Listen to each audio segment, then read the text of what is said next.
el espíritu que se puso de Cristo, el esperma que el Padre puso de Cristo, ese sí no está afectado. Entonces por eso decimos 100% Dios y 100% hombre, que es lo que hemos estado hablando. Bueno, si usted tiene alguna pregunta, levanta su mano. No me pregunte la genética de María, porque está bien, está grueso eso. Eso lo vamos, porque no vamos a lograr terminar este tema. Pero lo vamos a dejar para el miércoles. El miércoles vamos a ver a María.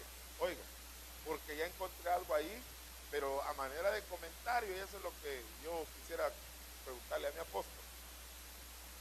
Bueno, esta diapositiva se la puse hablando de que cuando hablamos de generación, estamos hablando del gen.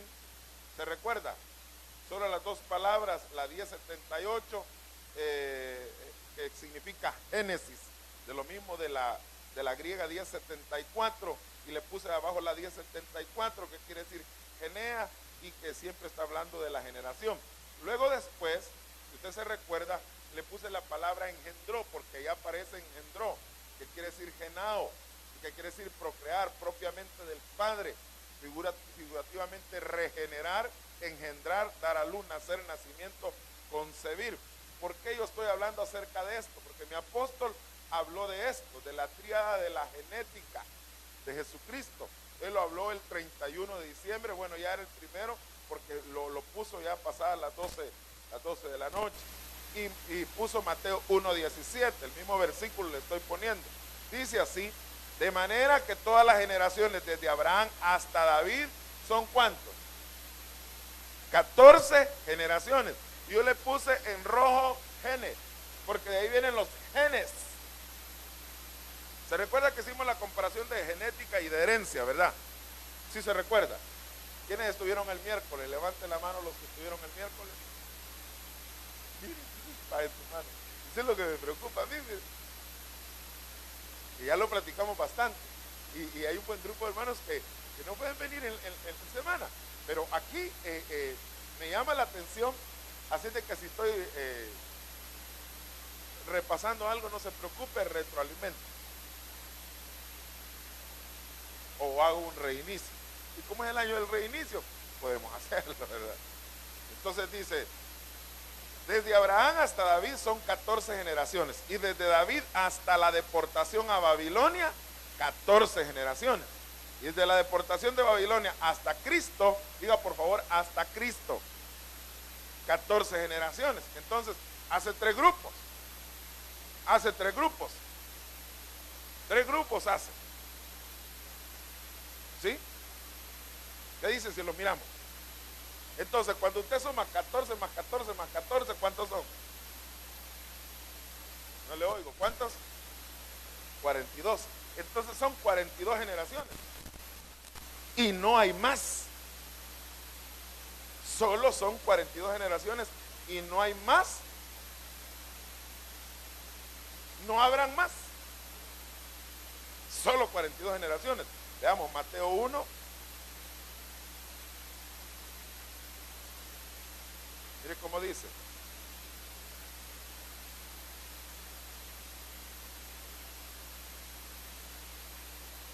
No sé si se logra ver, sí. Ayúdeme a leer, por favor. Le estoy leyendo en la versión del 60. Dice, libro de la genealogía de Jesucristo. Ahí está diciendo Biblia de la genética. Biblia del Génesis. Así se traduce, de Jesucristo, hijo de David, hijo de Abraham. Y ahí comienzan las primeras 14 generaciones. Abraham engendró a Isaac, Isaac a Jacob, Jacob a Judá y a sus hermanos. ¿Se recuerda que hace un buen rato las estuvimos contando? ¿Se recuerda? ¿Quién se recuerda que las contamos? Quiero ver. Mire, las vamos a contar. Porque fíjese que aquí hay que especificar la generación. Son 14, 14, 14. Usted la va a ir contando. ¿Por qué no me ayuda a contar? Y yo voy a ir leyendo los nombres de todas las generaciones. De todas formas, usted lo puede leer en su casa y usted va contando para que contemos las 42. ¿Sí? Y vamos desde 1 hasta 42. Pero vamos por grupos de 14. ¿Sí? Vale. yo digo el nombre y usted dice uno, ¿sí? Abraham, pero más fuertecito, Abraham, Isaac, Jacob, Judá, Fares. No, Tamar es mujer. Sara. ¿Qué pasó con el número? Sara. ¿Qué número vamos? Bueno, vuelvo otra vez. Sara.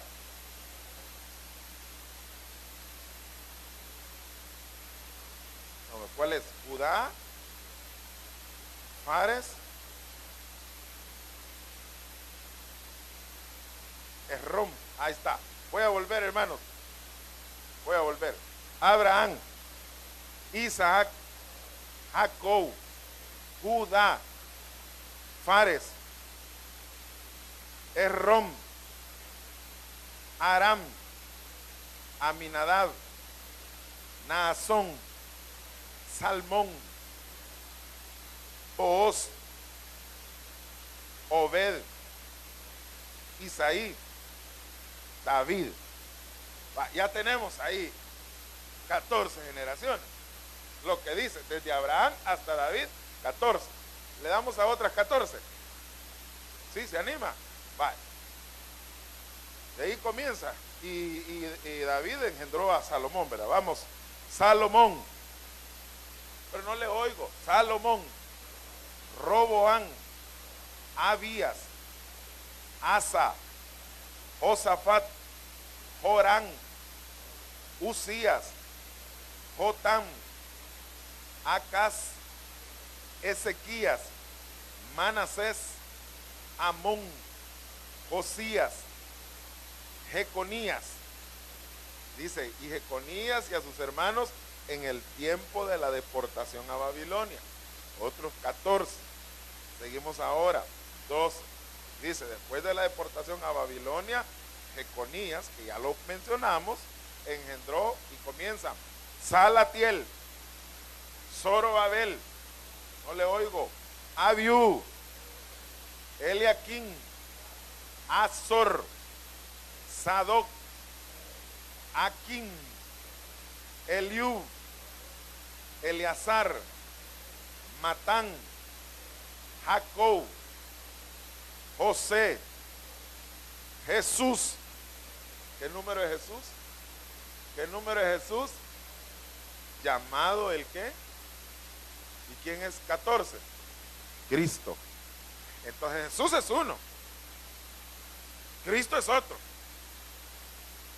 Porque si no, no nos salen las 14 generaciones. Una cosa es Jesús y otra cosa es Cristo.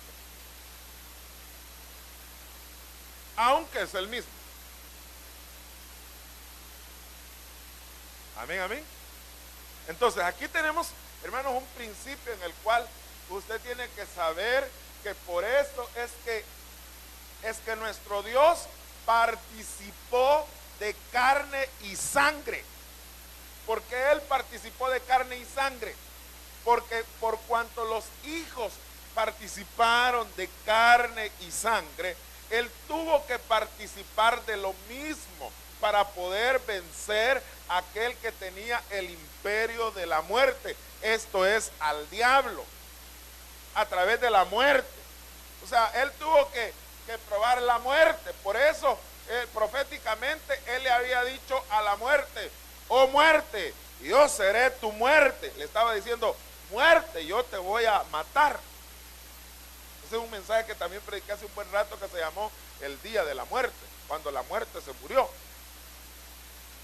¿Cuándo se murió la muerte? Cuando no pudo matar a Cristo, porque Cristo es cierto que murió, pero resucitó al tercer día. Entonces no pudo. Entonces la vida le dijo a la muerte: muerte, yo voy a hacer tu muerte. La vida le dijo así a la muerte. Entonces, por eso es que Cristo tuvo que ser Jesús.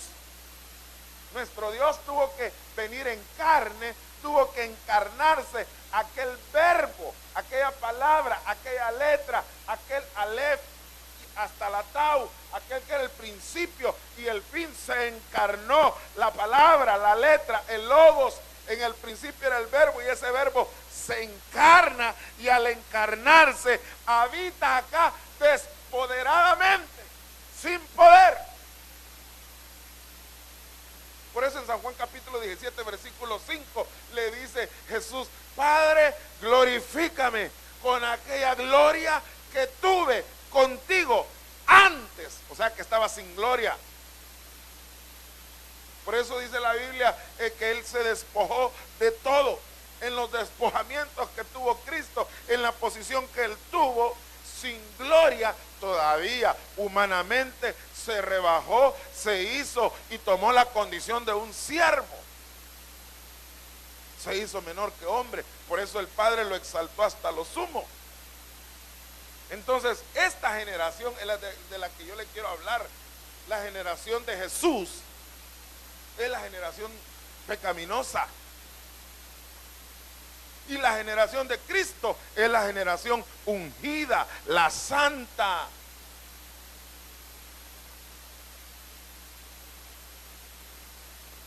Si me regalan un poquito más de monitor, por favor. Entonces yo le quiero preguntar, ¿cuántos tenemos la generación de Jesús? ¿Qué es la generación de Jesús en nosotros? ¿Cómo? Carne y sangre. Cabal. Genes de carne y sangre, genes de pecado. Tenemos una genética pecaminosa. El apóstol Pablo dice: ¿quién me podrá librar de ese cuerpo de pecado, ese cuerpo de muerte? Ay de mí que soy hombre inmundo de labios, dijo el profeta Isaías. Amén, amén, amén. ¿Cuántos saben que tenemos una genética de pecado con la que batallamos? Entonces la genética, hermanos, de Jesucristo está bien fácil. Es la genética santa, es la genética perfecta, es la genética de Dios, es la genética divina, es la genética sin pecado, es la genética que usted y yo tenemos que tener. Por eso la Santa Cena la comemos sabiendo que ese cuerpo y esa sangre no cometieron pecado. Ese cuerpo que nos comemos simbólicamente, esa sangre que nos bebemos, no cometió pecado. Esa es la genética de Cristo. Y eso es lo que le pedimos a Él, que venga la genética de Dios a nosotros, porque nosotros, la Biblia dice que somos dioses, pero dioses en calidad de mortales, dioses en calidad de caídos, dioses en calidad de hijos pródigos, que salimos de la casa del Padre, pero volveremos. Y si no le gusta el diablo, no importa, que no le guste, pero usted y yo volveremos. Volverá usted a la casa de su padre. De donde salió, ahí va a volver. Y de este mundo no se lleva nada más que solo la marca de la sangre preciosa de Jesucristo en su vida. Y como no es una sangre literal, sino que es una sangre espiritual, es una sangre creída. Creímos que Jesús derramó su sangre en la cruz del Calvario por usted y por mí, y usted y yo creímos en esa sangre, y por esa sangre estamos acá, que nunca la vimos, pero cuando leemos eso se hace rema, ese logo se encarna en nosotros, se hace rema, y creemos que esa sangre fue por usted y por mí. Aleluya. Denle un buen aplauso a nuestro Dios. Amén. Entonces ahí están las dos genéticas: Jesús y amado el Cristo. Entonces la generación 13, ¿cuál es? Jesús. Esa es la generación que usted y yo tenemos. Y por eso de 13 tenemos que pasar a la 14. Estamos en el año 2014. No le digo pues que nuestro apóstol ve una cosa y uno se queda así. Gloria a Dios. Entonces de la 13 a la 14. Dígale al de a la par. De la 13 a la 14, dígale. Dígale así, de la 13 al reinicio, dígale. Mire, me pusieron café, gloria a Dios. Bendecimos a los hermanos que pensaron en este detalle. Perdone que solo le doy carita. Bueno, ya me dijeron que siempre no terminamos los mensajes y eso es bueno. Porque en mi discipulado ahora tuvieron una enseñanza, hermano, que yo no le he dado y dicen que fue bombazo, calidad. Gloria a Dios. Y de eso se trata, pues, que si usted recibe, se le abrió una puerta dimensional de palabra, ahí usted siga buscando y buscando y buscando como una mina, que se le abrió la veta y usted sigue escarbando y saque tesoro. Amén. Entonces, son tres grupos: el grupo de David, de Abraham hasta David, y el grupo de David hasta la deportación, y del otro grupo de los que salen de la deportación hasta Cristo, no hasta Jesús, sino que hasta Cristo. Vale. Entonces, diga por favor generación. El libro de la genealogía de Jesucristo, hijo de David, hijo de Abraham, ahí decía, se traduce como el Génesis de Jesús. Este hubiera sido también el tema, el Génesis de Jesús, o también se hubiera puesto la Biblia de la genética de Jesús. La genética de Jesús. Mi genética, si revisan en los genes de mi mamá y de mi papá, pues ahí me van a encontrar a mí. Y si revisan en la genética de los padres de mi papá y de los padres de mi mamá, ahí me van a encontrar a mí. Y si revisan en los padres de los abuelos, de los bisabuelos, y allí me van a encontrar a mí. ¿Sí? Entonces revisemos las picardías de todos mis padres, abuelos, bisabuelos. Allí me van a encontrar a mí. Qué terrible, ¿verdad? Entonces de eso hemos estado hablando bastante. Entonces usted y yo no somos más que un cúmulo de 14 generaciones en el cual alguien pudo haber cometido, qué sé yo. Por eso usted se robaba el borrador cuando estaba allá en parvularia. De repente llegaba con un lapicito a la casa y su mamá le decía, hijo, ¿y ese lápiz? Me lo encontré botado, fíjate. ¿Y qué hizo usted? Usted le creyó porque su hijo era buena persona. ¿Y cómo va a creer que su hijo iba a ser mañoso? No, su hijo es santo.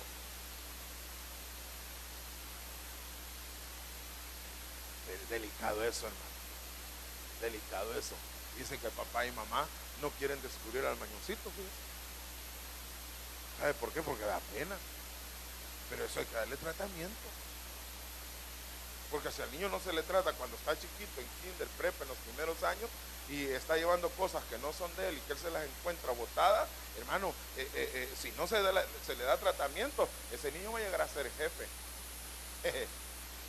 Jefe de algún partido político, donde tienen saquitos de esos pues, que no, sino que sacos. Terrible, hermano. Sí. No, y que se llegan hasta a reír de todo el mundo allá. No, pues ya saque, hermano.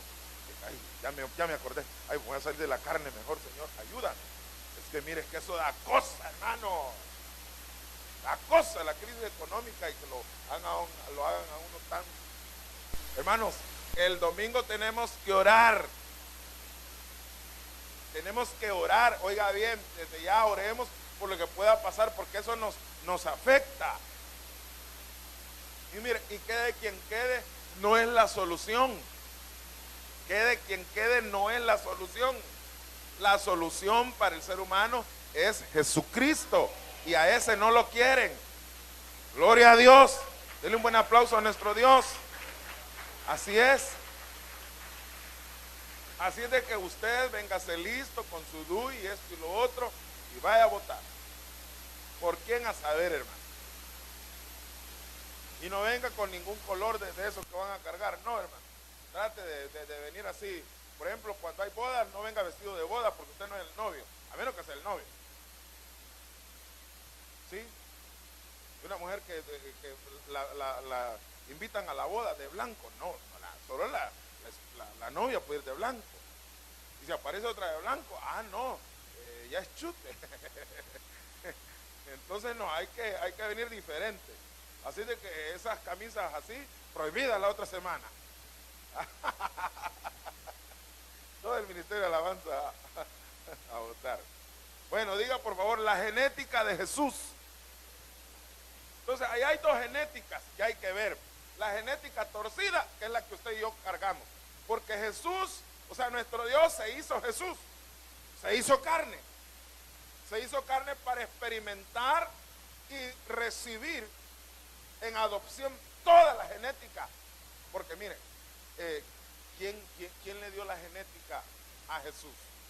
¿José o María? ¿Por qué? ¿Por qué?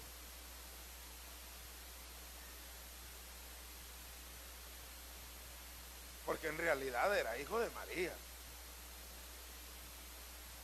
Pero a José se le embarazaron. Sí. Y ese es nuestro David. Y eso ya lo dijimos. Salmo 51:5. ¿Sí? Por eso es que José quiere divorciarse. Quiere separarse. Quiere hacer la separación del desposorio en secreto. Leí un comentario que él en secreto estaba rompiendo el desposorio. Estaba yéndose porque la iban a matar. La iban a matar porque él no la había tocado. Lo que él no sabía, que todavía seguía siendo virgen. Y que no era carnal, sino que era espiritual el embarazo. Parecía la monja de hace poco, ¿verdad? Bueno, yo no sé por qué se ríen ustedes. Jesús dijo en Mateo 24:32, de la higuera aprended la parábola, cuando ya su rama está tierna y brotan las hojas, sabéis que el verano está cerca. Así también vosotros, cuando veáis todas estas cosas, conoced que está cerca a las puertas. De cierto os digo que no pasará esta generación hasta que todo esto acontezca. Este es el versículo que quería señalarle, y dice, del cielo y la tierra pasarán, pero mis palabras no pasarán. Jesús está hablando de tiempos finales, y ahí dice, de cierto os digo que no pasará esta genética. No pasará esta genética. ¿Cuál es la genética que no pasará hasta que todo eso acontezca? La genética, ¿cuál genética? No es la de Jesús, es la de Cristo. Porque usted tiene la genética de Jesús. ¿Por qué tenemos la genética de Jesús? Pero la genética de Jesús es la de pecado. Es la carne y sangre. Ya lo decía hermana Mayra. Usted tiene carne y sangre. ¿Tiene carne y sangre? O ya es lumínico. si tenemos carne y sangre, tenemos la genética de Jesús. Pero ¿cuál es el propósito? Que usted y yo lleguemos a la genética de Cristo, de Jesucristo, y que cuando tengamos la genética de Jesucristo, esa generación, dice ahí, no pasará esta generación, pero cuando esa generación pase, entonces va a acontecer. O sea, yéndose esta generación, sucediendo el arrebatamiento, llevándose Cristo a la iglesia novia, es la generación de Cristo. Llevándose a esa generación, entonces va a acontecer todo eso. Mire cómo dice el versículo 24:34. De cierto os digo que no pasará esta generación hasta que todo esto acontezca.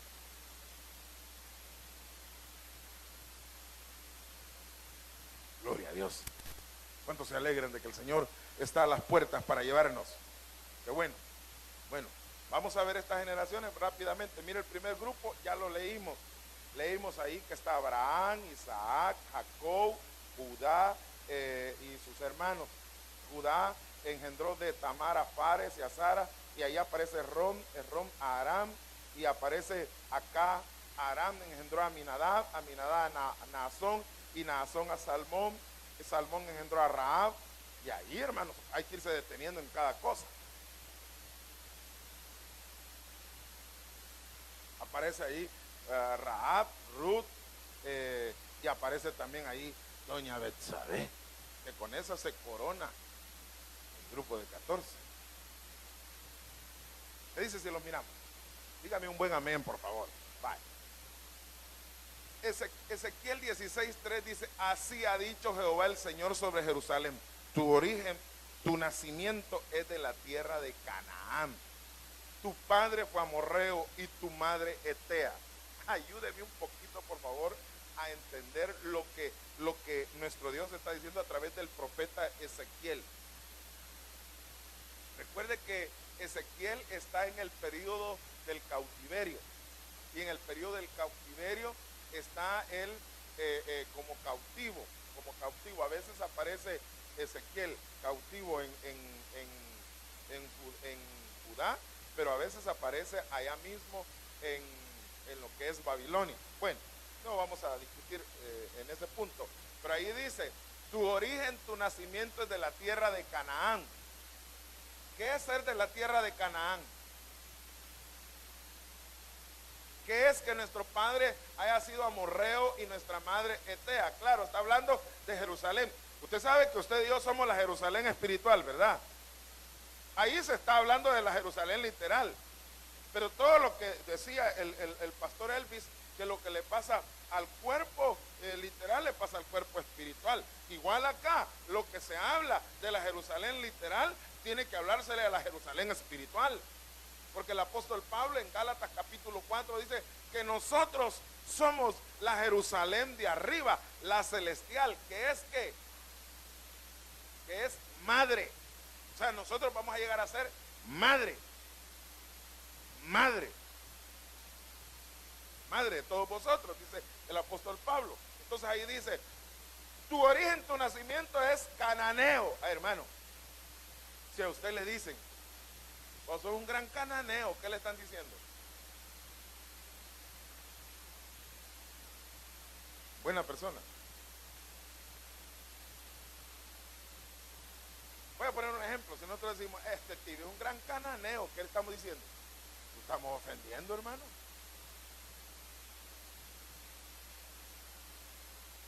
¿Ah? Sí, porque Canaán, estamos hablando del origen. Recuerde que a Jerusalén se le puso en la tierra de los jebuseos, se le puso en Canaán. Pero el problema es que cuando hablamos, la Jerusalén fue cimentada después, aunque ya se llamaba Luz en un tiempo, ahí donde estaba Betel.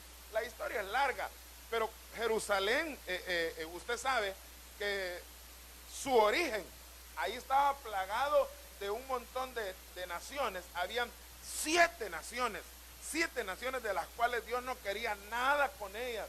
A esas 7 naciones se les iba a exterminar, se les iba a sacar, pero ahí se le da a entender que la Jerusalén llegó allí, pero su origen sigue igual, como que si fuera cananea. Aunque Canaán, para nosotros, hay una figura preciosa de que todos vamos a una Canaán conquistada. Por eso algunos la vez pasada, cuando yo dije que teníamos que ir a conquistar parte del cielo, se me quedaron viendo. Cuando yo les dije que Esther tiene que, a manera de la figura de Esther, que Esther tiene que ordenar el cosmos, se me quedaron viendo.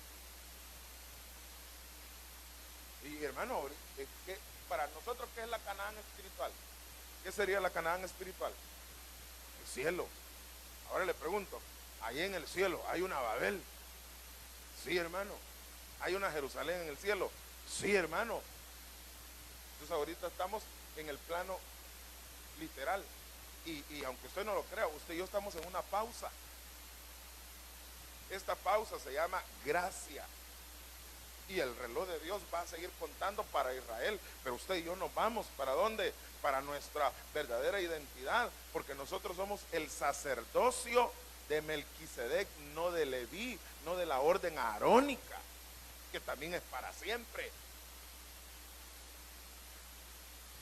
Y el de nosotros también es para siempre. Entonces, aquí estamos hablando de que Jerusalén volvió a su origen de donde nació. Y sigue diciendo la palabra del Señor. Bueno, leamos el 4 si usted lo tiene ahí. Ezequiel 16:4, ¿qué es lo que dice? Porque está hablando del nacimiento, para que tengamos una idea. Oiga cómo dice el 16:4. Y en cuanto a tu nacimiento, el día que naciste no fue cortado tu ombligo, ni fuiste lavada con aguas para limpiarte, ni salada con sal, ni fuiste envuelta con fajas. Alguien ha trabajado en el área de parto. Usted ha trabajado en el área de parto. ¿Qué pasa si a alguien no se le corta el ombligo? Ayúdenme, doctores o asesores de doctores, ¿qué pasaría? Va unido a la placenta, entonces hay que cortarlo para que el niño ya quede aparte. Si no se corta, puede morir. Regálame un poquito más de monitor. Yo creo que quizás lo mueven un poquito para acá. Por ahí, por favor. Es que yo no sé si estoy sordo. Yo creo que es la gripe. ¿Usted oye bien? Pues yo soy el problema. Voy a conseguir uno de esos monitores con así. Creo que tiene Moisés último. Donde le dicen todo lo que tiene que preguntar. Mire, ¿para qué sirve el ombligo? Sí. En el vientre, pues, aquí de plante nada más. Tamaño, ombligote. No, pero ¿de qué sirve? Estando en el vientre, ¿para qué sirve el ombligo, el cordón umbilical? ¿Para qué sirve? Para alimentarse. Para alimentarse. ¿Y por dónde? Usted y yo que respiramos, ¿por dónde nos alimentamos? Por la boca. Entonces, esta es otra boca para alimentarse. Este es el pasado. Y este es el hoy. ¿Sí? Así nos alimentamos. Por aquí está la vida y nos alimentamos. Y por acá se respiraba también. Por aquí era todos los nutrientes y todo. Hoy respiramos. Respire, por favor. Entonces, esa es la forma de vida que tenemos. Entonces, Dios ahí está hablando que no ha sido cortado el pasado. Y tiene que cortarse. La antigua forma. Nacer de nuevo. O sea, si se nace de nuevo, hay que nacer de nuevo y cortar todo cordón umbilical. Ya no puede estar haciendo los viernes pescado envuelto en huevo. Hay hermanos que yo viera que la cuaresma, yo no sé, pero yo soy mero cuaresmático, fíjense, y no hay cómo hacer. Hermano, renuncia al arbolito de Navidad, hombre.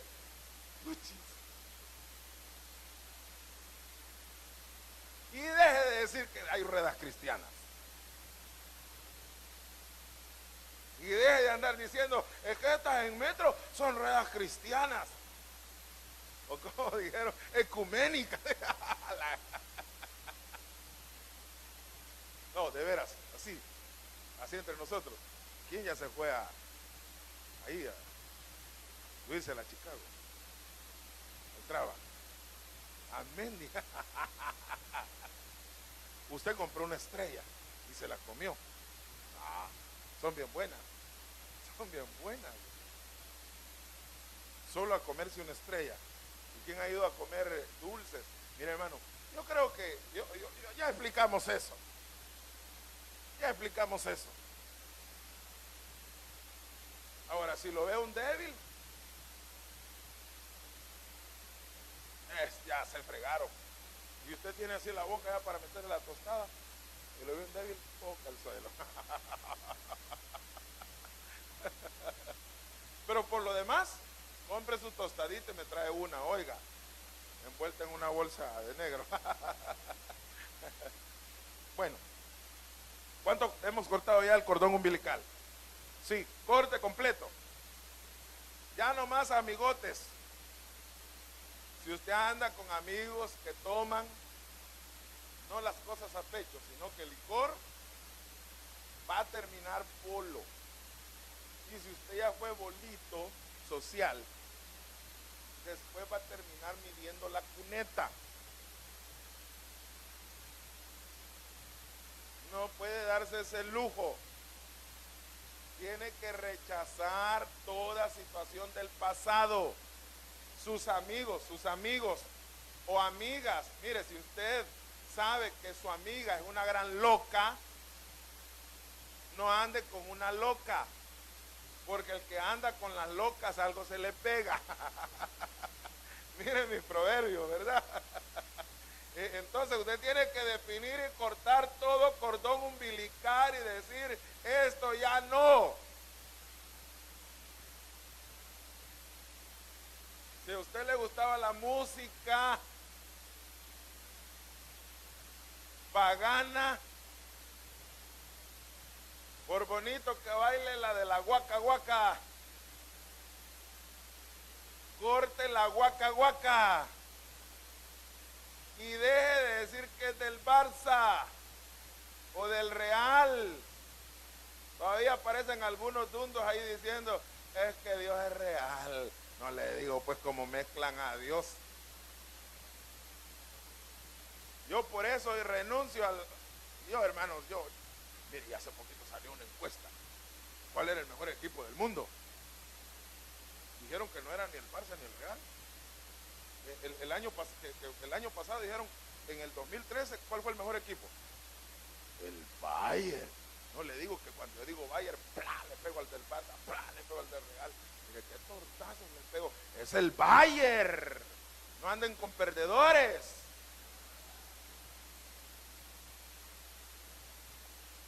De todas formas, recuerde el dicho. Si es Bayern.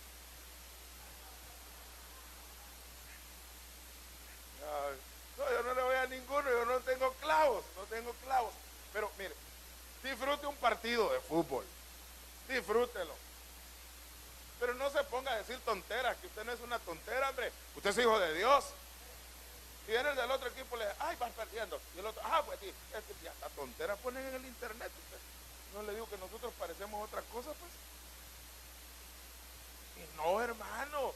Y ahí si echó el gol Messi o el otro que dicen que no es hombre, no importa. No importa. Sí, ¿verdad que no es muy hombre? ¿Verdad? O no sé, llora también. Otro que llora. El año de los llorones. ¿Verdad? No, avancemos, hermano. Josué 24:2. ¿Cuántos renunciamos a nuestro origen, nuestro pasado? De veras. ¿Cuántos renunciamos a la carne que tenemos? Pues no le oigo a usted, mire. ¿Cuántos renunciamos a todo el pecado que hay en nosotros, a nuestro origen? Sí, hermano, mire, increíble. Cuando yo reviso la genealogía mía, no es buena. Mire cómo dice Josué 24:2.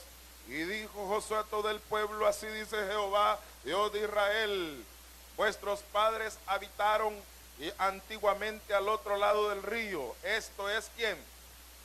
Taré, padre de quién? Y de Nacor. ¿Y servían a quién?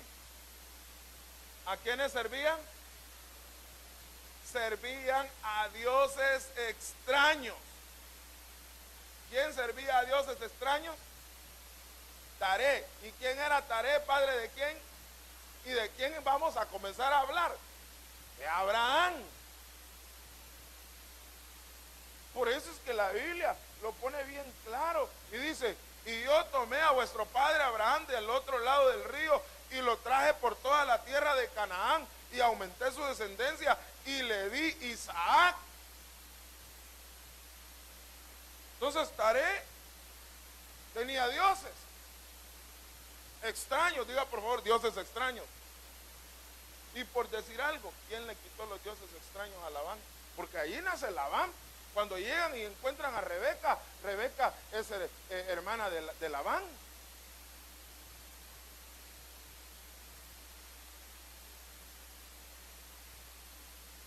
¿Y qué se trae Raquel? Dejó sin dioses al pobre Labán.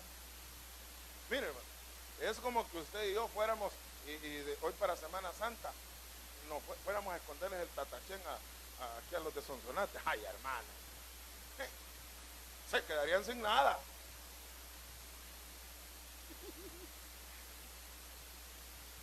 ¿Se imagina? ¿Y dónde es que lo guardan? Catedral. Imagina que llegáramos en la noche y lo raptáramos y lo escondiéramos por ahí, por donde antes era Golf, iba a ser una bodega por ahí, lo construyendo. Y dicen todos a buscar el siguiente día. Se robaron a Jesús. Así dijeran. Es que así dijo un señor allá por la Santa Eugenia, que estaba, cuando iba entrando hacia el pasaje, y me dijo, le dijo, hermanos de esta comunidad, tienen que venir a la misa que vamos a hacer a tales horas, porque sepan que este Jesús yo lo traje desde México, o sea que quizás era más poderoso, ¿va? ¿O qué le daba a entender? Y yo me quedé así pensando, hermano, cómo es que la gente cree esa cosa. Ya, para ir por los que imagínense.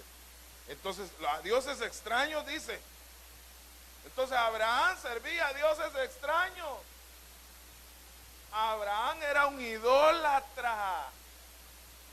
Por eso es que después les dice Josué, decidan ustedes a quién servir. Pero yo y mi casa, le dice, ¿serviremos a quién? A Jehová. Entonces, hermano, le quiero preguntar, ¿le hizo Dios un reinicio a Abraham? Hermano, mire, aunque usted no lo crea, todas las generaciones que aparecen ahí, a todas se les hizo un reinicio. ¿Dónde se le hace? ¿Dónde dice la Biblia que se le hizo un reinicio a Abraham? Génesis capítulo ¿qué? Génesis capítulo ¿qué? Bueno, tuvo varios momentos, pero el principal que yo marco es el 12. ¿Cómo dice? Génesis capítulo 12. Mire, es increíble. Oiga cómo Dios reinicia a Abraham. Y eso debemos de tomarlo en cuenta. ¿Cómo dice el 12? Génesis capítulo 12, versículo 1. Pero Jehová había dicho a Abraham, vete de tu tierra y de tu parentela y de la casa de tu padre a la tierra que te mostraré. Y haré de ti una nación grande y te bendeciré y engrandeceré tu nombre y serás bendición. Bendeciré a los que te bendijeren y a los que te maldijeren maldeciré y serán benditas en ti todas las familias de la tierra. Mire qué reinicio. ¿Cuánto queremos un reinicio así? Vete de la tierra de tu parentela, de la casa de tu padre. No estés esperanzado a que tu papá o tu mamá te esté metiendo a esa situación de dioses extraños. Ya viene el tiempo de la cuaresma y te van a querer poner la cruz. Te van a querer poner el pescado seco envuelto en huevo. Y todo lo demás, hermano. Hermano, entonces hay crisis. ¿Por qué hay crisis? Porque simple y sencillamente te dice Dios, ¿querés un reinicio? Tienes que dejar aquello. Tienes que dejar dejar la casa de tu padre. Hermano, eso es difícil. Eso es difícil. ¿Se recuerda cuando nosotros íbamos allá a aquella casa de retiros a Ágape? ¿Se recuerda cuando íbamos a la casa de retiro de los padres Omascos? ¿Se recuerda lo que sentíamos a la hora de la liberación? Y buscábamos a ver quién estaba generando ese incienso ahí, ese humo y que se sentía, y buscábamos y no había nadie. Y entonces nos poníamos a pensar que era espiritual la cosa, y hasta después nos fuimos a dar cuenta que ahí habían tumbas cercanas al lugar ahí de donde estaba el salón de plenaria. Y todo ligado al espiritismo, todo ligado a situaciones de ídolos. Hoy más que nunca tenemos que definir eso. ¿Quiere un reinicio? Tiene que renunciar a eso. Tiene que decir, yo no puedo seguir con esto. Yo no puedo seguir teniendo esto y lo otro. Hay que ver qué Dios nos está diciendo en lo que tenemos que reiniciar. Entonces, Abraham, hermanos, significa un principio de dejar todo. Deja tu parentela, deja tu origen, renuncia a tu origen, haz corte. ¿Y qué quiere decir Isaac? Risa, mofa. O sea, cuando alguien se está mofando, pues, usted recuerda la historia, ¿verdad? Ya vamos con el siguiente nombre, mire luego después Jacob. Pero vamos con Isaac.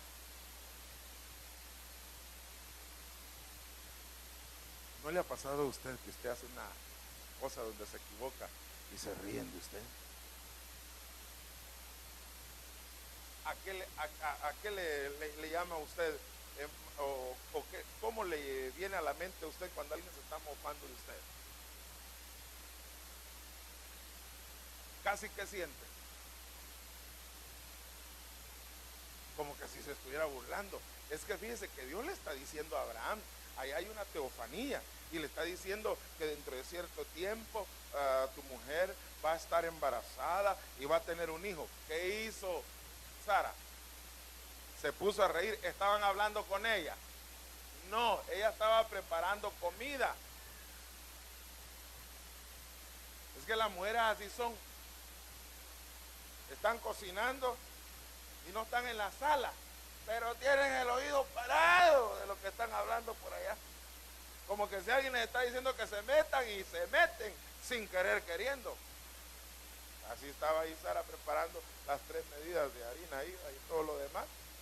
Y entonces Dios le dijo a Abraham, y cuando le dijo a Abraham, ella se puso a reír. ¿No le ha pasado a usted que alguien se ríe a sus espaldas de usted?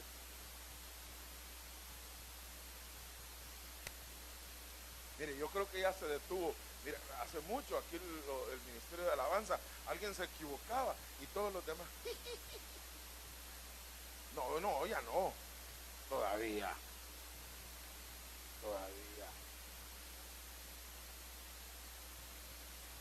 Mire, de veras, yo recuerdo, mire, una de las cosas que a mí me daba pánico cuando yo cantaba, cuando allá se pase lista, cuando allá, porque me ponían a dirigir a mí en la iglesia.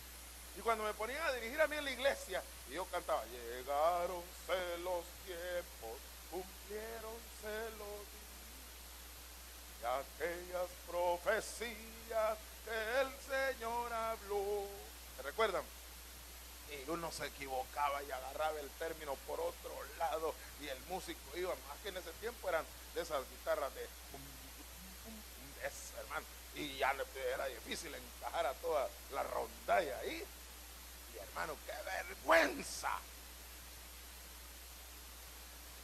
Usted porque nunca ha cantado acá, pero si le damos el micrófono y se viene acá y ve que toda la gente lo está viendo, y usted comienza por otro término, y el que está dirigiendo, tocando acá, está por otro término, usted va a sentir que se lo traga la tierra, y va a querer que reviente el volcán y decir, ay, salvado por el volcán, pero da no sé qué. Pero ¿sabe qué es lo que más molesta a veces? Es que alguien le da risa. Yo sé que yo no le voy a tirar tanto golpe a lo que es. ¿Quién se rió? Sara. No le voy a tirar tanto golpe a Sara. ¿Por qué? Pero sucede que nos equivocamos y nos mofamos. ¿Y qué hizo Sara cuando dijeron? ¿Qué fue lo que dijo Sara? ¿Cómo dijo? ¿Tendré yo qué? Ya no tenía deleite.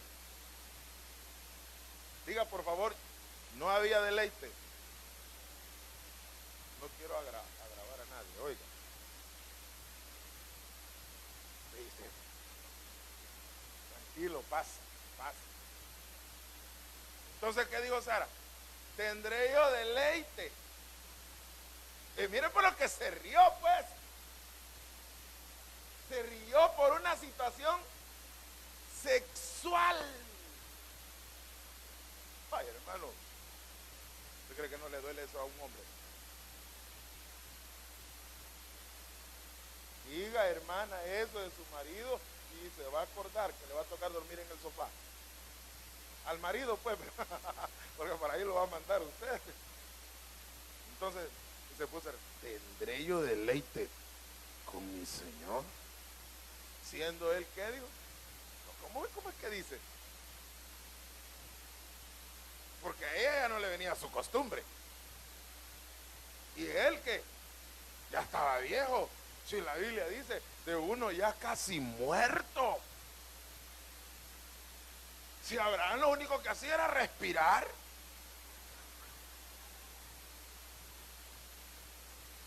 ¿Y por qué cree que se rió? ¿Tenía razón de reírse? No tenía razón de reírse.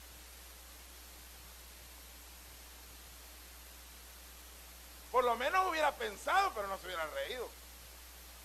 Pero cuando se rió, por eso se le puso a Isaac risa. Y por eso algunos tenemos en la genética mofarnos de otro, reírnos de otro. Pero eso tiene que cambiar. Esa es la genética torcida, burlona. Mire, yo he visto bromas acá que son peores que las bromas de unos impíos. Y son de cristianos. Aquí hacen unas bromas que me darían ganas de zamparle un par de cinchazos. Solo porque uno, no soy el papá, 2 me van a pegar, 3 se van de la iglesia, 4 mejor me hago el de los panes, me hago el de los... No, hermano, eso daña la personalidad de otro, ofende. ¿Cómo entender que una bicicleta, a alguien no sé quién se la subieron ahí arriba del pecho? Fíjense. Qué broma es esa, ¿va? Y lo que se quería era que el dueño de la bicicleta que se subiera y que cuando estuviera bajando la bicicleta, todos abajo.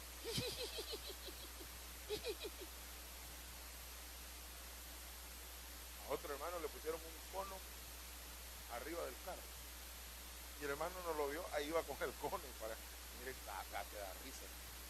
¿Y eso qué es? Te vas a avergonzar. ¿Por qué provocamos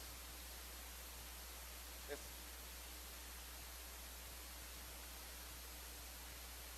¿Cómo, hermana? Dígalo, por favor. Que todavía nos sentamos en la silla de los escarnecedores. Sí, hermano, mire, le voy a preguntar. Pregúnteme mejor usted a mí.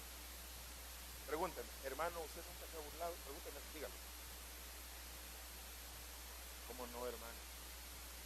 ¿Cómo no? A veces digo, tan desgraciado, hermano.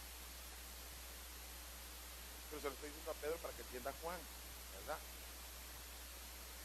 He sido tan así, hermano. Entonces, esa naturaleza de mofarse, hermano, que cambie, hermano. Que cambie la generación de la carne, la genética esa de que usted y yo participamos de carne y sangre y vamos en nuestra genética el ser burlistas, que se acabe ya, hermano. Si miramos un defecto, tratemos de taparlo en un hermano. Ay, hermano, mira esto y lo otro, perdona.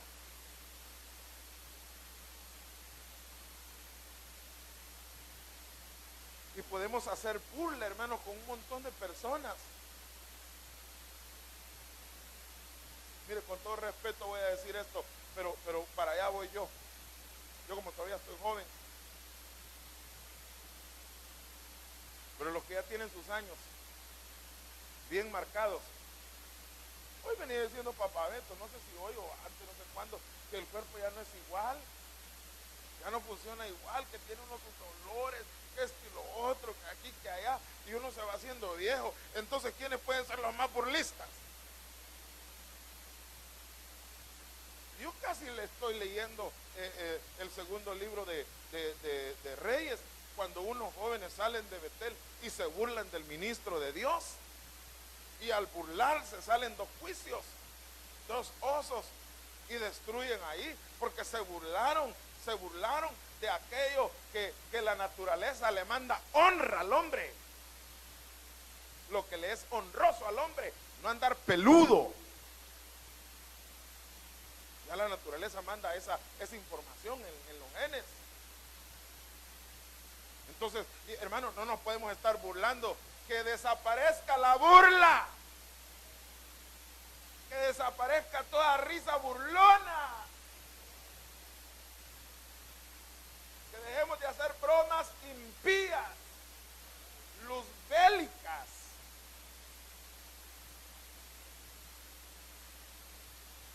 Hermano, ¿cómo es que están jugando pelota los jóvenes de la iglesia? Y uno sin querer queriendo le pegó en la la chimpinilla y el otro, ¡pum! Transforme, ¡pum! Un solo sopapo. Hermano, no. Si le pegó, perdóname, mira, te golpeé. Ah, no te preocupes, te perdono. No, hermano, a veces se han agarrado, de veras, y de ahí han salido sentenciados unos con otros. Eso no se puede dar. ¿Ya entiende por qué no juego pelota yo? Me agarran de pelota, ¿no? Jacob, suplantador. Ay, hermano, usurpador, el que toma del talón. Disculpe, ¿alguna vez le cantaron la usurpadora? Es que es, hermano, qué terrible es. Qué terrible es. Y todo eso lo tenemos nosotros. Hermano, mire, el tiempo se está terminando. Que el Señor nos ayude. Todo eso lo tenemos en la naturaleza. Este es por darle una idea. Otro nombre, mire. Judá y Tamar. Tamar quiere decir palmera. ¿Y qué pasó con Tamar? ¿Qué quiere decir Judá? Alabanza. Claro, dijo Judá es hijo de ¿quién? De Lea. Y Lea dijo, por tanto alabaré al Señor. Y de ahí viene la expresión de alabanza. Entonces, si Judá es alabanza y Tamar es palmera, y una palmera siempre está en una posición erguida, ¿se imagina lo que cometió Judá y lo que cometió Tamar? Porque de la relación de Judá y Tamar, y era una, mire, ¿por qué tuvo relaciones sexuales Judá con Tamar? ¿Por qué? Porque ella estaba vestida como una ramera. O sea, Tamar se vistió de ramera. Mire la genética de Jesús. Se vistió de ramera, y cuando se vistió de ramera, iba pasando por ahí Judá a trasquilar las ovejas, y cuando la vio, se llegó a ella. Se llegó a ella y no la conoció, que era su nuera. No la conoció y tuvo relaciones con ella, la embarazó. ¿Y por qué? Mire, por eso yo digo que toda mujer sabe cuando está en su periodo de ¿cómo se llama eso? De ovulación. Toda mujer sabe a la mitad de los 14 días de sus 28 días.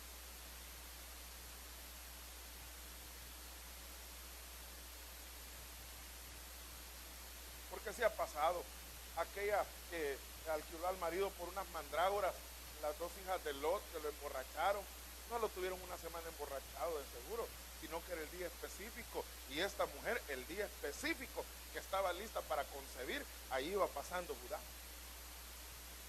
Y Judá, ¿verdad? Como, ¿qué le diré? De un solo se fue. Porque quería. Entonces ahí usted puede ver que ahí no había matrimonio. Rahab, orgullosa, hermano. ¿Será que nosotros tenemos algo de orgullo? No, de veras, acá habrá alguien acá que no se baña con champuego, porque a algunos se nos nota mucho. Mire, en los servidores cuando están sirviendo se nota. De repente a uno le tocaron el orgullo, como uno comete errores a veces sin saberlo, y de repente, hermano, hay un serio problema. ¿Sabía usted que muchos hermanos se van por orgullosos de la iglesia y no por un problema de doctrina? Porque quizás hubo una situación allá en el área de parqueo y qué sé yo, y se dijeron sus cosas y no lo pudieron arreglar y se fueron. ¿En quién es más aplicable el orgullo? ¿En los caballeros o en las hermanas? No, hombre, hay unos caballeros que son cosas serias, hermano. Yo conozco unos caballeros que ni tienen títulos académicos, ni dinero, ni nada, y son más orgullosos que saber qué. Porque el orgullo no está en situaciones de nivel económico. Y la verdad, yo creo que cuando va a haber una fiesta, casi todas las hermanas quieren venir estrenando, aunque sea una colemacha. De veras. Yo no sé cómo le hacen para combinar tanto. Los zapatos rojos, la blusa no sé qué, el moño colorado, la cartera que todo pegue. Bien difícil. Mire, hace mucho en una iglesia que yo conocí, siempre que llegaba un predicador invitado, todas se iban al Masilú a comprar. Y hace bastante eso, ¿verdad? O la Casa Enrique, que era lo único que había. Y hermano, unos peinados de aquel tiempo. Y una, o sea, yo me recuerdo, hermano, que daba hasta no sé qué. Mejor ya no sigo hablando, pero eso puede generar orgullo, hermano. Eso puede generar una situación y a veces eso puede ser incómodo y dañar. Yo voy a ir terminando, solo le voy a leer. Diga por favor, solo lea. Ruth, hermano, esta mujer es descendiente de una nación en el cual Dios había dicho que no quería nada con ellos. Le leo otra. Isaí, Jehová es. Y mire, y a Isaí, según el Salmo 51, 5, David dice: en iniquidad he sido formado y en pecado. Entonces ahí Isaí hay algo que hablar. En ese Isaí hay algo que decir. Pregúntenle a una mujer: mire, ¿y qué es tener un niño en pecado? Le voy a explicar rápido. Uno de hombre no entiende. David, mire, ¿qué quiere decir David? ¿Qué clavos tuvo David? Y yo voy terminando acá. Betsabé. ¿Por qué le puse? Porque en la última generación así termina. Así termina, ya terminé. Y dice, David dice que engendró a Salomón con la mujer que era de quién, dice, de Urías Eteo. ¿Por qué menciona a Urías Eteo? El día viernes estaba aquí el pastor Elvis y mencionó a Saúl y mencionó a David. Y decía que en lo secreto David fue formado. Y mencionaba también acerca de las atrocidades que habían hecho. Los errores de Saúl a los errores de David hay mucho que hablar. Saúl no mató. Saúl no le quitó la mujer a su escudero. David sí mató. David le quitó la mujer a su escudero. Y todavía se fue y se casó y no había pasado nada. Ahí hay mucho que hablar. Y de ahí viene la genética de Jesús. Y algo así usted y yo tenemos. Le quiero hacer una pregunta: ¿será que en nuestra vida habrá habido en el pasado un adulterio? ¿Un asesinato? ¿Alguien que se rió de otro? ¿Alguien que cometió alguna situación de incesto? Miren, no lo sabemos, no lo sabemos. Lo que sí le puedo decir es que en nuestra genética hay un cúmulo de situaciones a las cuales el Señor tiene que reiniciarnos. El Señor tiene que auxiliarnos. Y yo, hermano, yo quiero renunciar a la genética de la carne, a la genética de la sangre, y yo quiero la genética espiritual. Ya no aguanto más esta genética pecaminosa. Que el Señor nos auxilie, que el Señor nos cambie. ¿Y que si llevamos una Betsabé adentro? Claro, Betsabé, al final usted ve que fueron restaurados David y Betsabé, y a David se le llama el dulce cantor de Israel. Se está levantando un tabernáculo, y ya le expliqué yo que todo el capítulo 31 de Proverbios, todo es una profecía que le dice la mamá de Salomón, y Salomón, como Lemuel, la escribe ahí. Entonces por ese capítulo entendemos que Betsabé fue restaurada, porque Betsabé es la que da la profecía de la mujer virtuosa, porque ella perdió su virtud. Entonces entendemos que ella pudo ser restaurada por esa profecía que le dice a Salomón y que él la escribe y Dios la dejó ahí para que usted y yo entendiéramos que Dios puede restaurar. Y si Dios le provocó un reinicio a David, a Betsabé, que cometieron una situación difícil, pues también a usted le puede dar un reinicio, haya sido cual haya sido la situación en la que caímos. ¿Por qué? Porque estamos en la carne. ¿Qué es dar un reinicio? Que a la carne y a la sangre se le da un reinicio espiritual de la generación 13 a la generación 14. Qué Dios más bueno tenemos. Denle un buen aplauso a nuestro Dios y póngase de pie. Póngase de pie, querido hermano. Y que el Señor transforme nuestra vida, hermano.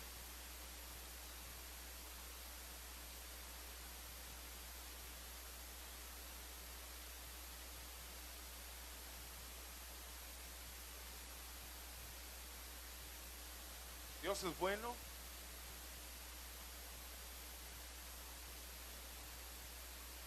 Y mire, este año vamos a seguir hablando del reinicio. Cada tema va a ser de un volver a comenzar. Cada tema va a ser de reiniciar. Cuando usted vea que alguien cayó, dígale, hermano, levántese. Usted se puede levantar. Y si vio a alguien que cometió algo, no lo diga. No se ponga como el diablo. Olvídese de eso. Y si por casualidad del destino usted supo algo, quédese callado. Dios va a restaurar a los David en esta casa. Dios va a restaurar a la Betsabé en esta casa. Dios va a restaurar a las Saras, a los Abrahames. ¿Cómo cree que comenzamos el siguiente grupo? ¿Con quién comenzamos? Después de David, ¿con quién comenzaríamos el otro grupo? Dígame qué es lo más notorio en la carne que tuvo el rey Salomón. Ay, hermano, si hay un hombre mujeriego en la Biblia, usted le puede buscar todas las bondades, el lado bueno, la parte profética, la figura, la parábola que aparece ahí, está bien. Pero hermanos, eso está en la genética, tanto del hombre como de la mujer. Tenemos que renunciar a la genética de la carne y tenemos que recibir la genética del espíritu. Si alguien entiende y se hace reo que tiene carne y sangre, no puede dominar,